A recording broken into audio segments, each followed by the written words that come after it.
Assalamualaikum warahmatullahi wabarakatuh, teman-teman sekalian. Pada malam hari ini di video ini kita akan membahas tentang pemrograman Java, di mana pada kesempatan ini kita akan membahas tentang tipe data, dulu. Terus kita akan beralih ke operator, variabel, dan input output. Dan untuk tipe data nanti pembahasannya akan saya gabung dengan variabel karena berhubungan dekat sekali. Terus dilanjutkan nanti dengan operator karena juga ada hubungannya dengan tipe data. Nah, kita langsung saja. Untuk Java sendiri, Java itu berbeda dengan pemrograman lain karena di Java sendiri tipe data itu adalah hal yang absolut yang harus ditandai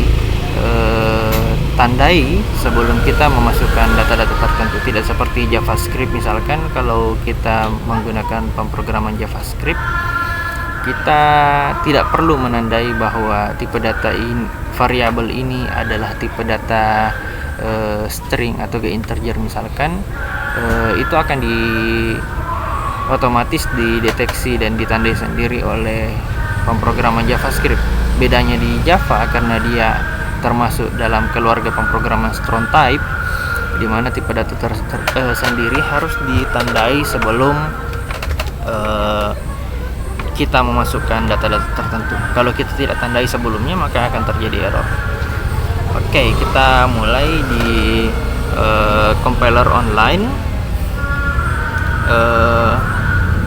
Sudah ada beberapa karakter yang sudah saya tulis. Di JavaScript sendiri banyak karakter, maksud saya banyak tipe data.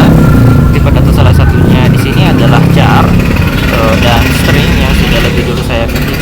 Ada beberapa tipe data yang lain, ada integer, ada float, ada boolean juga.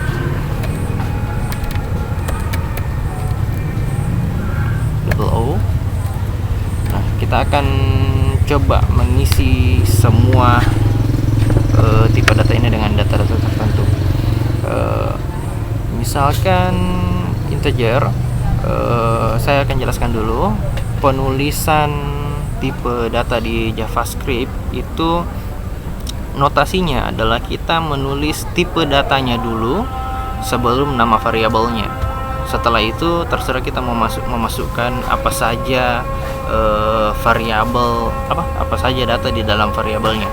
Misalkan integer ini karena dia harus berisi angka. Misalkan kita tulis nama variabelnya angkaku,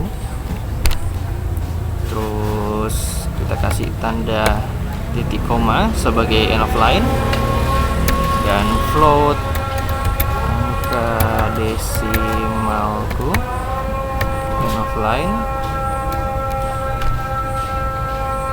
Ini misalkan boolean binary, misalkan nama variabelnya binary. Nah, oke. Ini kita sudah membuat beberapa variabel. Ada 1, 2, 3, 4, 5 dengan tipe data berbeda. Yang char ini, hanya dapat menampung data karakter. Dia tidak bisa menampung data lebih dari maksud saya kalimat. Dia cuma dapat menampung karakter. Lalu string itu dapat berisi karakter cuma satu huruf saja, sama seperti char. Dia juga bisa berisi kalimat atau gabungan dari banyak char. Dan integer kita bisa masukkan tipe angka, dan float bedanya dengan integer kita bisa masukkan angka desimal. Sedangkan kalau kita memasukkan angka desimal ke integer, maka yang terjadi adalah, kita coba saja. Angkaku sama dengan 18,1. Terus kita print out di sini.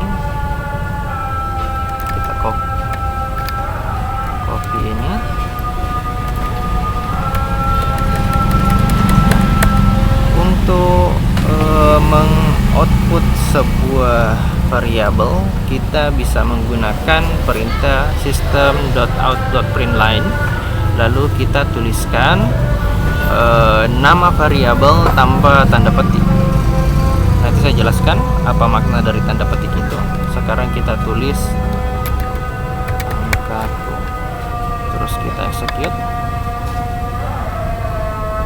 Nah, kita akan error di sini. Biasanya kalau di JavaScript dia akan langsung berubah menjadi desimalnya akan hilang. Kalau di Java error.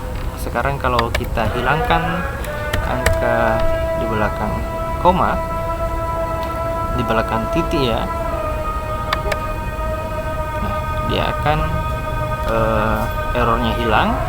Sekarang kalau kita ganti ini jadi angka desimalku,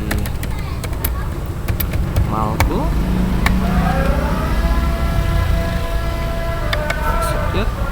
Nah, variabel angka desimal tidak terinisialisasi, artinya kita belum memasukkan data di dalamnya. Sekarang kita masukkan angka desimalku sama dengan kita coba 18,1 kayak tadi.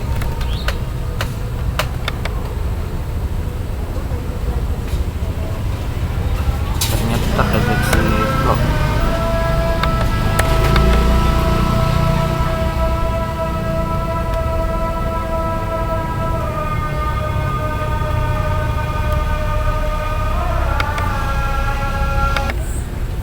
Oke, lanjut. Saya tadi ada permasalahan di double dan float.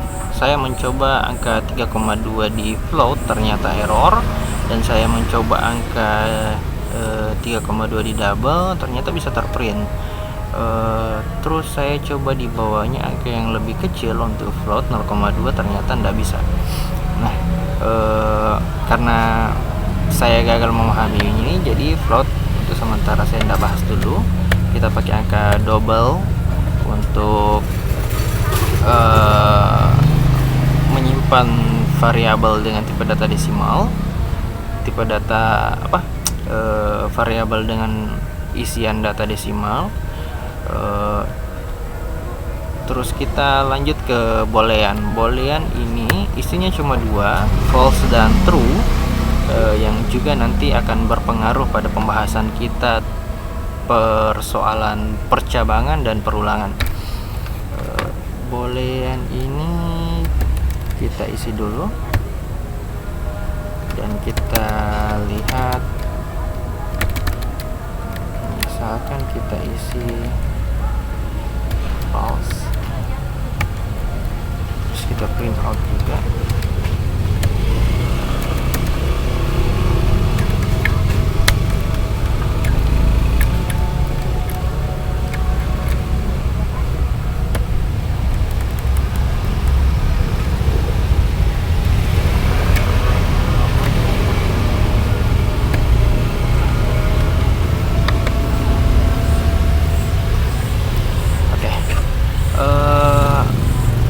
Kalau ini beda ya, ini bukan string.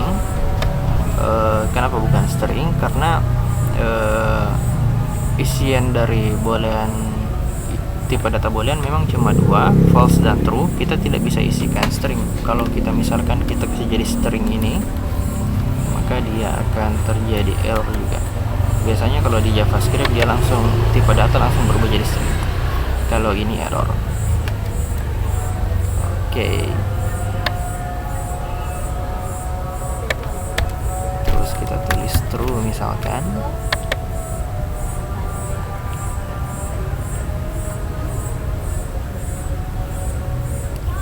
Nah, sekarang kita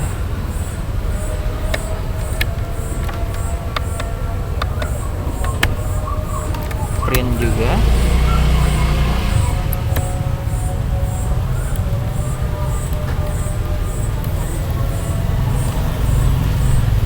Tipe data string yang kita buat tadi. Oke, kita lanjut ke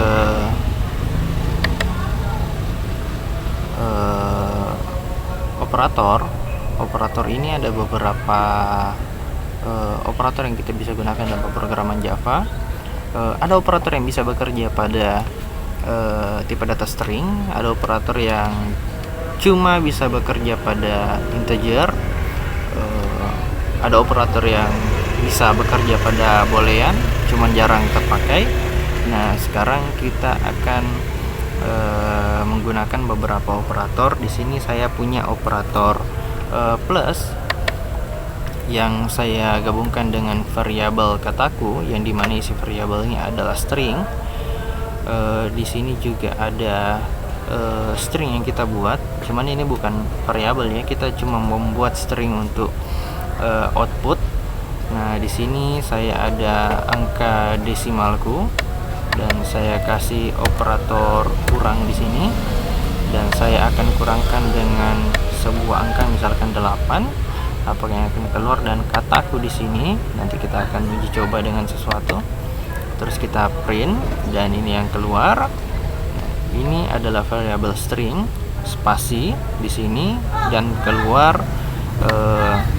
variabel kataku yang isinya adalah hello. Nah, sekarang kita coba tambah. Kita pakai tanda tambah ya. Tanda tambah di sini ini bukan menggabungkan antara stringnya, bukan menambah ya, istilahnya bukan menambah, cuman menggabungkan antara string dengan string. Oke, sekarang kita masukkan karakterku dan lihat bisa enggak. Oke, muncul.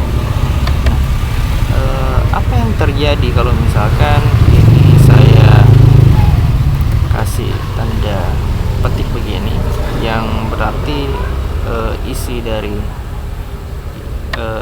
integer ini berubah menjadi string. Terus saya kasih tanda tambah di sini. Atau kita coba kurang dulu. Error enggak? Error ternyata. Kita pakai tanda tambah.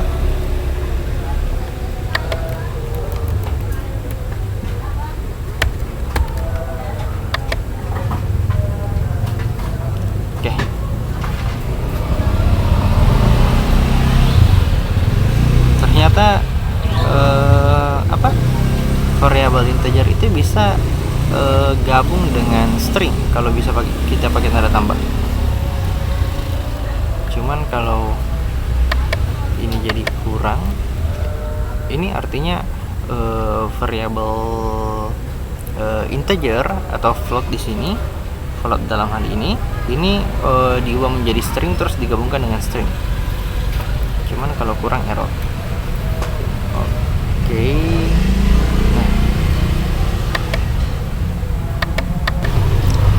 Oke, kita lanjut ke input karena waktu kita sudah hampir habis. Di input ini saya sudah mengimport Java Utility Scanner, di mana nantinya Java Utility Scanner ini akan memfasilitasi kita untuk menginput data ke dalam program kita, lalu akan ditampilkan kembali. Tidak seperti kita menginput data secara ini ya. Jadi nanti kita akan menginput data secara real time, sementara program berjalan lalu akan dimunculkan ke program tersebut. Kalau ini kan program tidak sementara berjalan lalu kita mengisikan data. Nah, sekarang yang perlu kita lakukan setelah kita mengimport Java Utility Scanner ini adalah sebuah kelas yang disediakan oleh pemrograman Java, yang kemudian nantinya kelas itu akan kita ubah menjadi objek, dan objek itu akan kita tandai, lalu kita akan menggunakan fasilitas dari kelas tersebut yang sudah berupa objek. Oke, kita ubah dulu. Sekarang kita ubah scanner.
Oke, kita lanjut ke input.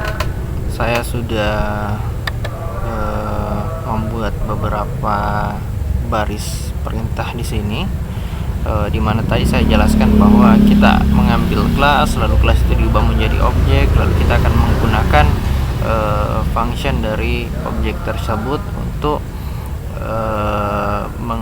dalam hal ini melakukan penginputan data secara real time. Cuman saya pelajari di online compiler ini, ternyata aplikasi ini sudah menyediakan input di sebelah sini. Jadi kita tidak akan mengisi di sini. Di sini cuma sebatas output saja, dan yang akan kita isi itu di sini semua. Nah, dan ini cuman inputan di sini akan diambil langsung dan dieksekusi di sini. Jadi di aplikasi tidak akan berhenti seperti di compiler pada umumnya. Lalu kita mengisikan data secara real time, lalu akan muncul baris setelahnya. Nah, kita harus isi di sini sebelumnya. Misalkan nama Amirul ya, kita isi. Nah, akan muncul di sini. Nah, saya jelaskan dulu perintahnya. Jadi inputanku adalah objek baru yang kita buat dari kelas scanner ini. Terus di sini namaku yang kita sudah tandai sebagai string itu akan kita masukkan objek inputan next line. Next line ini function, dan next line ini akan bekerja untuk mengambil inputan kita lalu memprintnya di baris setelahnya di namaku. Misalkan kita isi angka 7.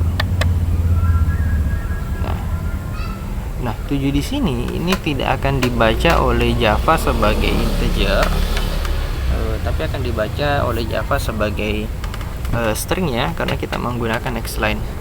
Kalau kita menggunakan next, di sini ada beberapa ya, ada next integer. Kita execute. Integer cannot be convert to string. Oh, kita harus ubah ini dulu juga.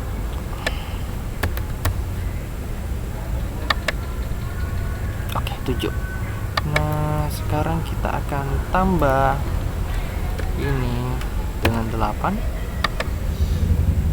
Oke, 15. Kalau kita tambah dengan float, kira-kira ada error. Double ini tadi angka desimal. Wow, tiba-tiba berubah jadi float ternyata, walaupun tipe data yang sebelumnya kita tandai itu integer.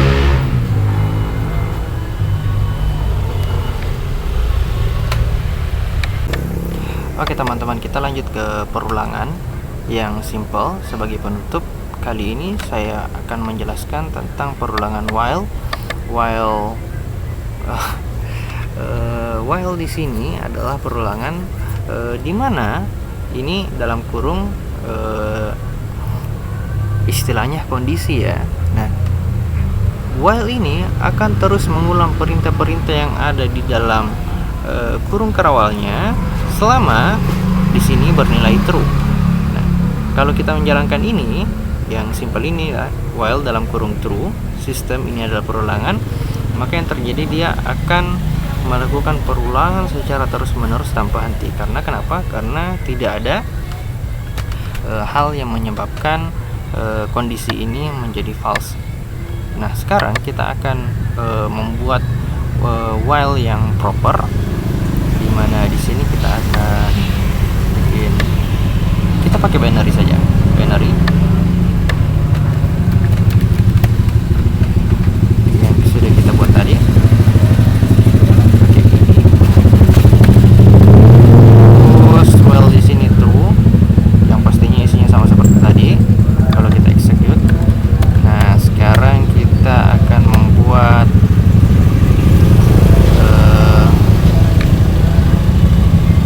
integer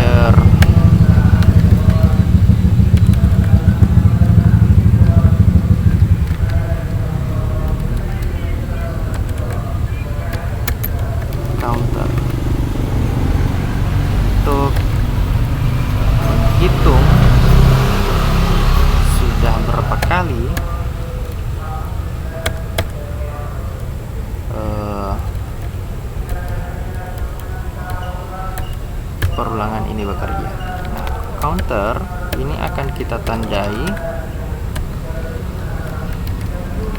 dengan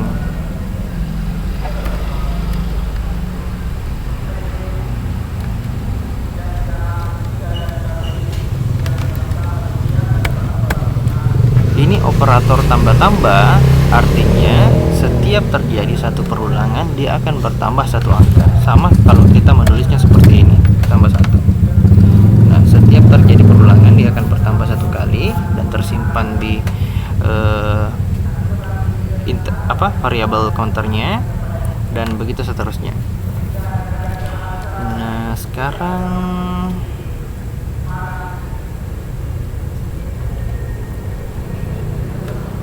kita pakai apa ya? Kita pakai if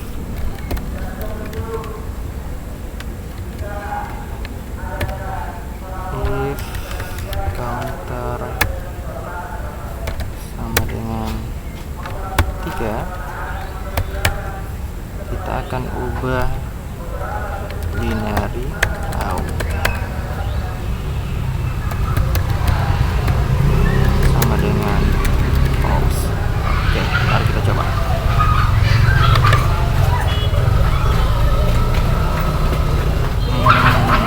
Oke. Nah, yang menariknya di Java ini, kita harus selalu memperhatikan tanda titik koma. Kalau di JavaScript, titik koma cuma jadi option aja.